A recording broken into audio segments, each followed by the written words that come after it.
نحمد ونصلي على رسوله الكريم أما بعد فأعوذ بالله من الشيطان الرجيم ثم اجتباه ربه فتاب عليه وهدى صدق الله العظيم. L'histoire de Adam alayhi salatu wassalam et de Iblis, Satan, est évoquée souvent dans le Coran, environ une vingtaine de fois. Si Allah tabaraka wa ta'ala l'a évoqué autant de fois et à plusieurs reprises dans le Coran, c'est parce que cette histoire comporte et renferme beaucoup de leçons pour chacun d'entre nous.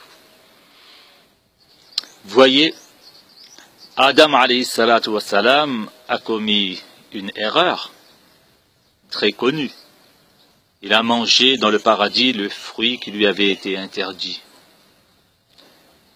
Et Iblis aussi a commis une erreur, elle aussi très connue. Il a refusé de se prosterner par respect devant la nouvelle création d'Allah subhanahu wa ta'ala, en l'occurrence Adam alayhi salatu wassalam. Donc Adam alayhi salatu wassalam a commis une erreur, et Satan, Iblis, lui aussi il a commis une erreur. Et par contre, la suite de l'histoire est différente. Adam alayhi salatu wassalam, Allah tabaraka wa ta'ala l'a élevé. Et Iblis, Allah tabaraka wa ta'ala l'a rabaissé. Pourquoi cette différence? Eh bien, les ulama et les savants religieux affirment que la raison principale de cette différence est que, après avoir commis son erreur, Adam alayhi salatu wassalam l'a reconnu, l'a regretté et s'est repenti. Après l'erreur, il y a eu trois reconnaître, regretter et se repentir.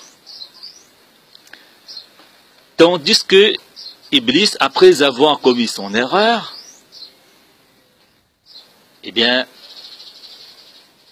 il n'a pas reconnu son erreur. Au contraire, il s'est montré fier et s'est enorgueilli. Il n'a ni regretté son erreur. Au contraire, il s'est justifié en disant « Ana khayrun min » que je suis meilleur que Adam alayhi salatu wassalam. Et il ne s'est pas repenti de son erreur. Au contraire, il a promis à Allah tabaraka wa ta'ala de continuer à lui désobéir et à égarer les autres. Voilà pourquoi Adam alayhi salatu wassalam a été élevé et Iblis a été rabaissé par Allah subhanahu wa ta'ala. Dans le Coran, Allah tabaraka wa ta'ala nous dit que lorsque Adam alayhi salatu wassalam a reconnu, a regretté et s'est repenti de son erreur, Allah tabaraka wa ta'ala lui décerna un diplôme de vertu et de mérite comportant trois privilèges. Allah tabaraka wa ta'ala l'a choisi. Allah tabaraka wa ta'ala l'a élu. Et Allah ta'ala a accepté son repentir. Et enfin, Allah tabaraka wa ta'ala l'a guidé vers la droiture.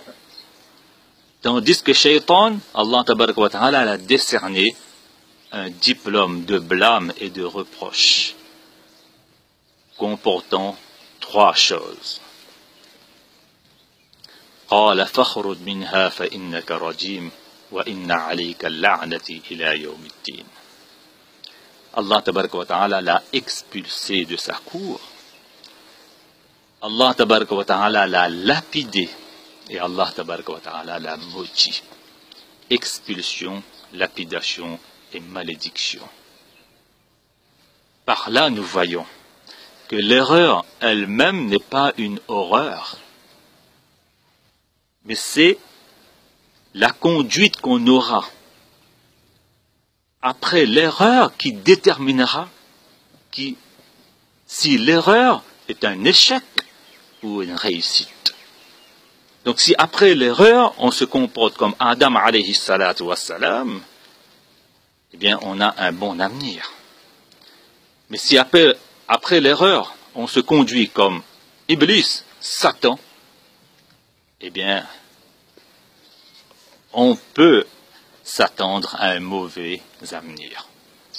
Donc Allah tabaraka wa ta'ala donne à chacun d'entre nous le courage après l'erreur de se conduire comme Adam alayhi salatu wassalam et jamais comme Satan et Iblis, notre ennemi déclaré. Wa akhiru da'wana anil hamdulillahi rabbil alamin.